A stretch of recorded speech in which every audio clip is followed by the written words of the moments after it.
Hello, you're watching the official report with me, Queen Banda. Our guest today, well, you may know her from various town meetings and committees in the town of Wareham. She's no other but Sandy Slavin, the co-chair and treasurer of Community Preservation Committee in the town of Wareham. Thank you very much. I'm pleased to be here, and I'm ready to answer any and all your questions regarding CPC and CPA.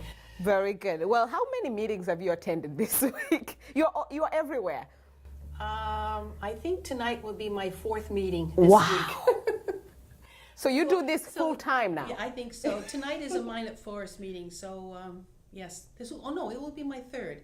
I've had open space, I've had CPC, and now I'll do Minot Forest tonight. Wow. I'm sure you do this. So I needed something to do, you know? Well, you picked quite the job. You picked quite the job. I always say there is no event, or event is not official yet unless you're there. Well, it's either me or Alan. And you're always there to keep him in check, right? Or he, me.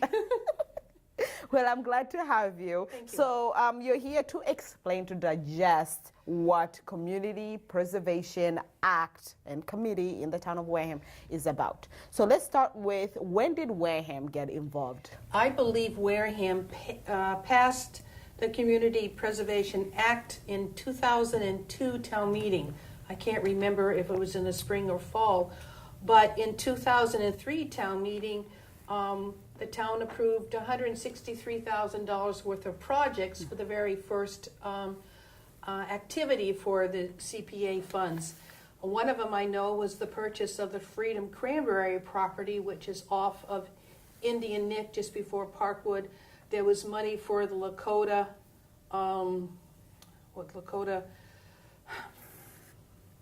camp, which is no longer in existence, and there was money for Spinney, and there was most of the projects that came along, like the PAL survey. Not all of them were completed, not all of them were even started, but that was the first pass. But the first thing I remember was that the purchase of the Cranberry Freedom property, which has now been incorporated in part of the over 200 acres for the Minot Forest. All right. Now, what attracted Wareham to join CPA?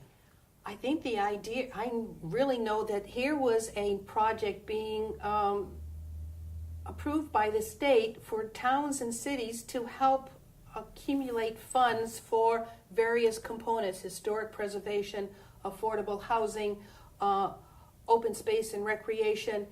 And it was, all you had to do was collect some money and the town would match it. So if through the taxes we collected, say, $350,000 worth of CPA taxes, we would get $350,000 matching fund from the state's pool for the money came out of real estate transactions and fees like that.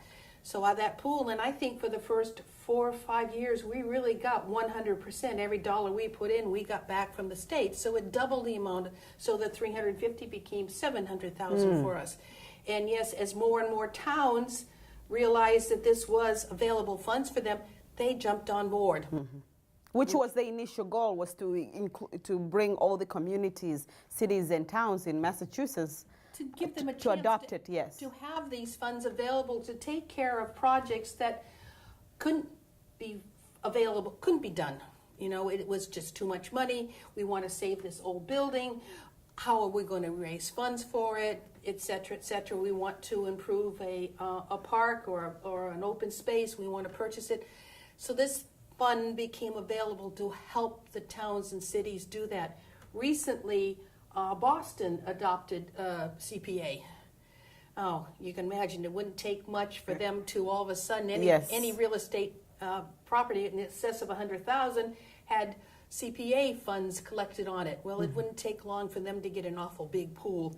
And as more and more towns came on, you find that the money available became smaller and smaller. Therefore, our percentage was no longer 100%, and it went down. I think last year we got a matching gift of maybe 25% or 20%. So this year we might get 20 or 22, but it's still money that we add to our own pool to do something. It's still available for us. It's not as much as it used to be, but Yeah. does So come our way. you did mention that matching funds varies depending on what percentage of real estate taxes the towns or communities have decided to collect. Could you explain to us more how this is decided? Well, the program is that for real estate in excess of $100,000, the town can collect a CPA, Community Preservation Act fund. The town of Wareham adopted a 3%, which means if your home is valued at $95,000, you don't pay CPA funds. But if your home is valued at $110,000, you pay 3% on the $10,000, which is what is in excess of $100,000. So here is $10,000. You put 3% aside, and you got yourself $3. I think. I think, but it's that type of thing. So you go through all the real estate in Wareham, and I believe right now, with the real estate being taxed and interest on that, we're looking at almost maybe $800,000 a year coming from Wareham tax base. Then if another 20% comes on from the state, 20 times 8, Yeah. we're close to $1 million a year being added to our CPA balance in Wareham. Okay, that we can use for our own projects here. Yes. Now, you mentioned that the funding has been going down due to the program is very popular, which Very is popular. it's good. It's Yeah, good. But is it still good for us to be in the program? Most certainly. I mean, it makes funds available that we wouldn't have. Here's an example. We have 4 projects that are pending for fall town meeting.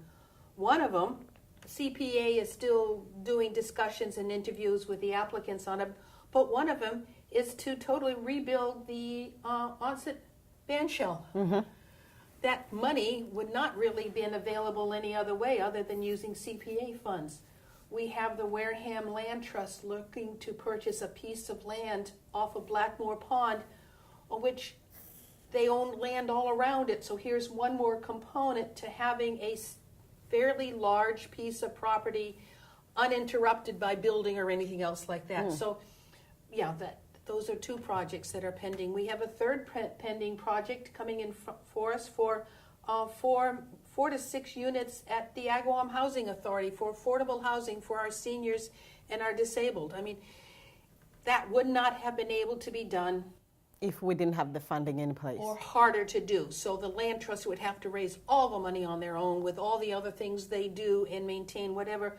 But it just allows us to do more things for the community than we would not have been able to do. So What are you hearing from community, Sandy? What are people saying, especially those who, because of their property value is quite high, then they contribute a lot. What are they saying? there's always someone saying, let's get rid of it.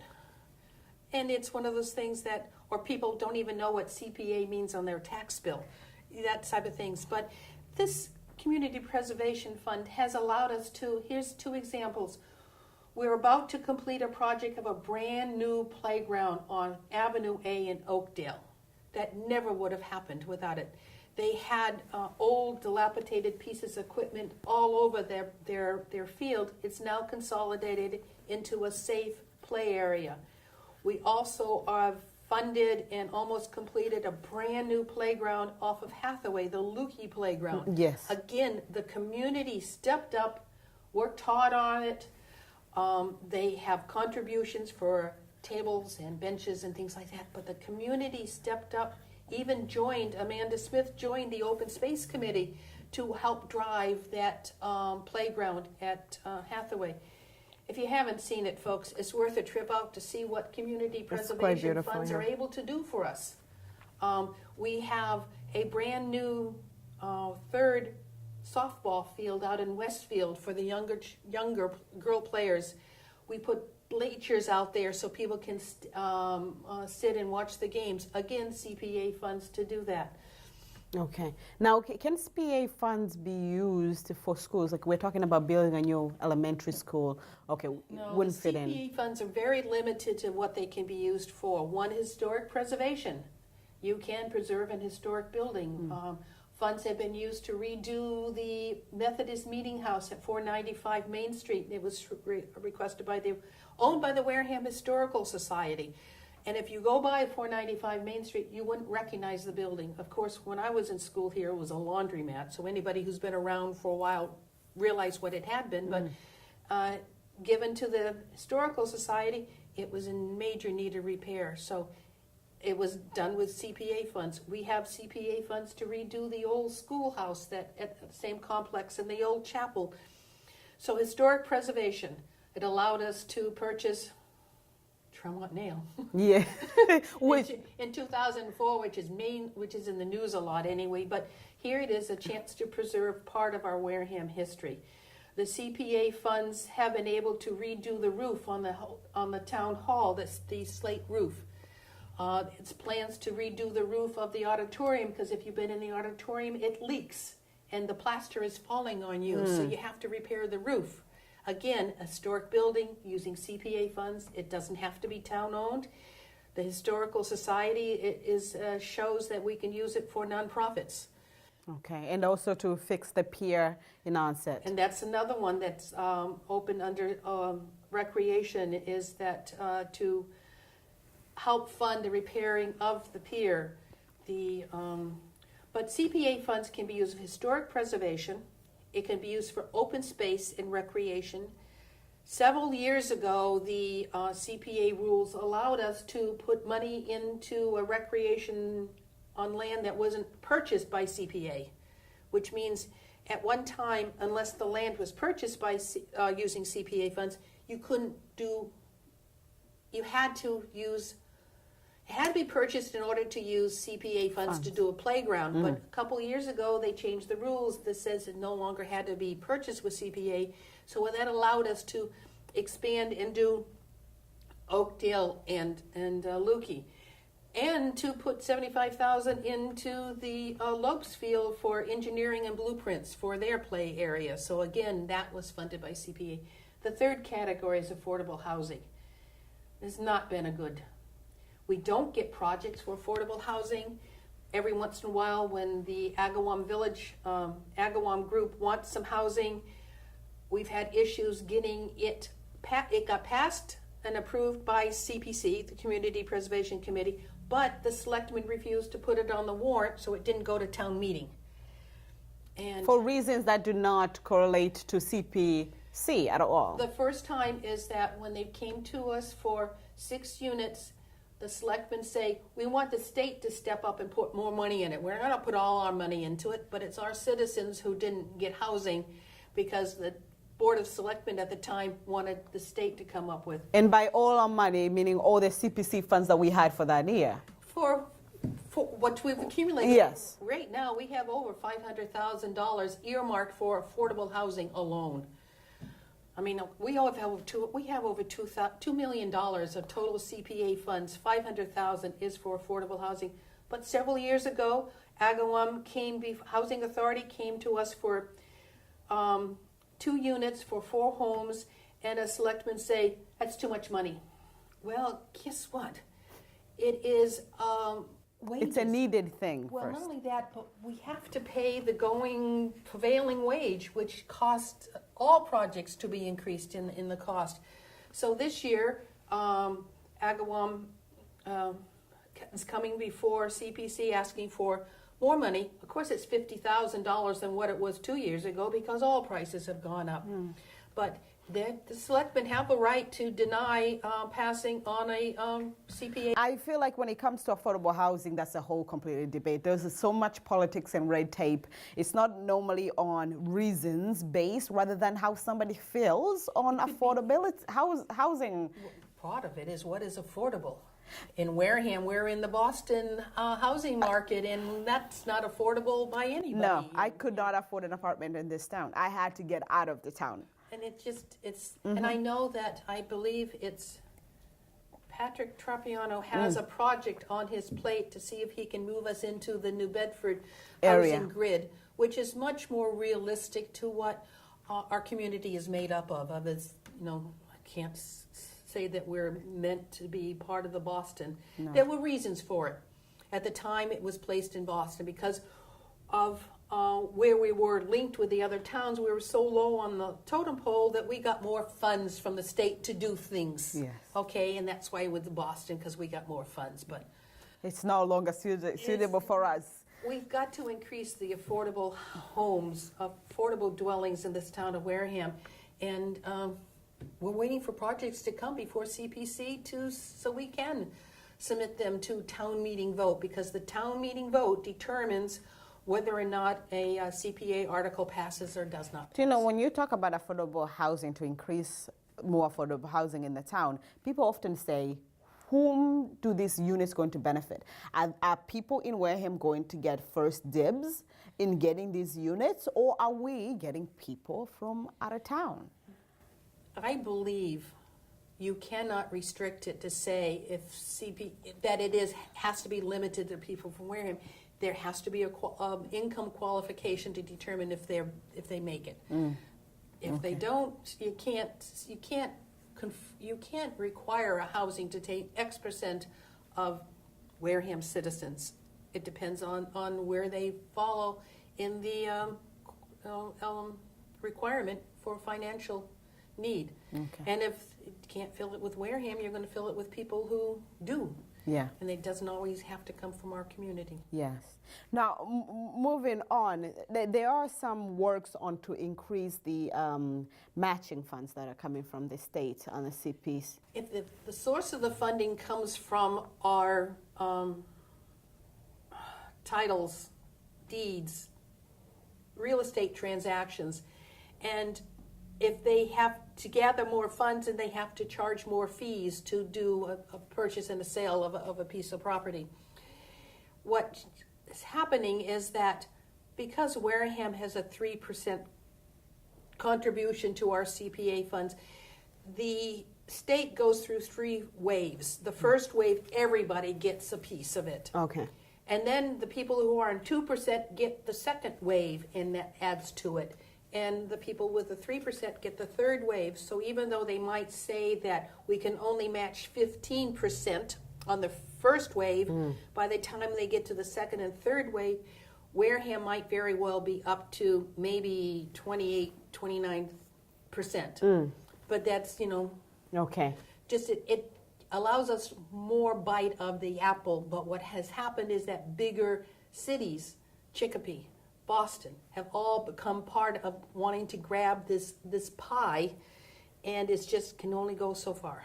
Yes. Now, so if this passes, and right now it is up to the House.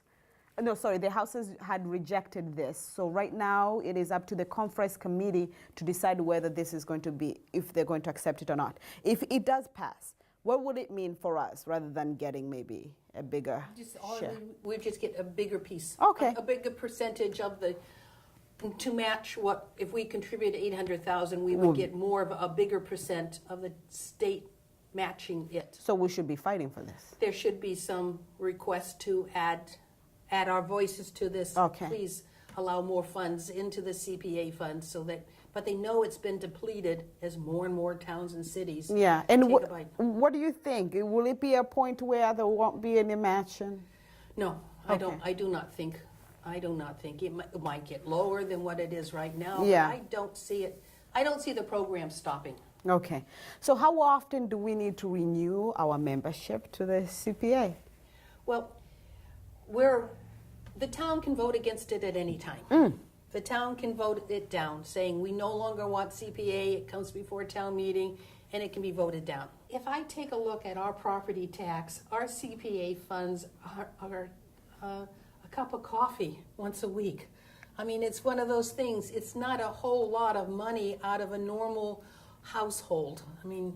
Well, but when you think about everything that is accumulated, we are talking about a new elementary school. So people are thinking there are so many hands reaching into their pocket to the point that even a cup of coffee they would like to keep their cup of coffee. That is so true. I mean, by the time we turn around and we have, okay, we need an elementary school, we're going to bond it. Oh, we have another project over here. Oh, we need this and whatever. And by the time you're done, the normal household saying, wait a minute, there's nothing left for my cup of coffee. Totally understand that. Okay, so what would you how would you encourage them, or what do you advise them to do? You understand their position, but... Yeah, I mean, if you enjoy walking in the woods, if you enjoy keeping the historic buildings in the town, if you enjoy, your children enjoy playing on the playground, continue to support CPC. I mean, we meet every second and fourth Wednesday at 6 o'clock in room 24 of Town Hall. It is a public meeting. Anybody and everybody's willing, who might want to come, welcome. But what we go through is we receive the grant request, we discuss it, we call in the applicants and discuss it with them, and by the end of August, the committee votes on whether or not we want to take the next step. The next step is to present them to the Board of Selectmen and to Finance Committee, and the Board of Selectmen says yay and nay whether or not they go on the ballot for town meeting, whether or not it's included in the warrant. Okay. So what happens, let's say there is a year where we don't use CPA funds at all, or people don't request them. What happens to that money? It just stays. And it keeps on accumulating. Okay. Yes. So that when I just did the FY18 final numbers, I believe by the time we looked at our reserves, leftovers from last year, we had maybe 2 million. Okay. It accumulates. All right. So if in case we decide to opt away from the act, we keep our 2 million, right? We continue to spend it. Yes. Okay, we continue to spend it. We no longer have any funds coming into the pot, and somewhere down the line it dries up. And how easily or quickly will it be to get back in? Again, it would be needing a vote at town meeting that we support the going back to the Community Preservation Act and be part of them. So not everything we submit passes, but it is harder to pass something for on a site that's privately owned than it is for something that's a nonprofit or for town. But the committee can decide on a project if it's a go or no. Yes, first the committee must say yay or nay and mix the criteria. And then goes in front of the voters. No, it has to go to the selectmen. The selectmen and then the selectmen say nay or yay, does it go before the voters? Oh, okay. So it's not like projects that the selectmen say, hey, we don't want that. We're not going to let the voters choose. We're going to stop it right here. Oh, that's bad. Yes. but CPC can work with the applicant and submit a citizen's article that the selectmen cannot deny. Okay. So we now have learned that, and we have citizens' articles waiting because if the selectmen say no, the citizens' article is ready to go, signatures that have been completed, so that will make sure it's up to the people at town meeting whether they want a project for CPC, not just a selectman or selectmen. Yeah. Yes. So it's not like you have to answer to the state. So if Wareham requests a project, you don't take it to the state to see does this fit under. Okay. CPC, the Community Preservation Committee has that responsibility to make sure that the project is within the criteria of the guidelines of what is valid for CPA funds. And we have options to speak to Community Preservation Coalition to ask them if in fact this is we're not sure. Can you tell us if something like this is done? There is a large database in the Community Preservation database that you can search on all the projects done in all the communities to see if something else has been done, something like this. Okay. Do we have the leniency of bending the language? No, you're such an advocate for so many things. So I could see you how sometimes you want to help, but if the language doesn't fit, will you? If it doesn't fit, we really can't. Okay. Well, thank you very much for taking your time. Did I answer all the questions? You did answer the questions, and for those who have more questions for you when this program airs, they know where to find you. Just attend any meeting in this town, they'll be able to find you. Well, thank you again, Sandy, for entertaining us today, being here. It's always a treat to have you in our studios. To our viewers, thank you for joining us in this episode of Official Report, filmed right here at WCTV studio with me, your host, Queen Banda. And until then, have a wonderful day. Thank you. Bye.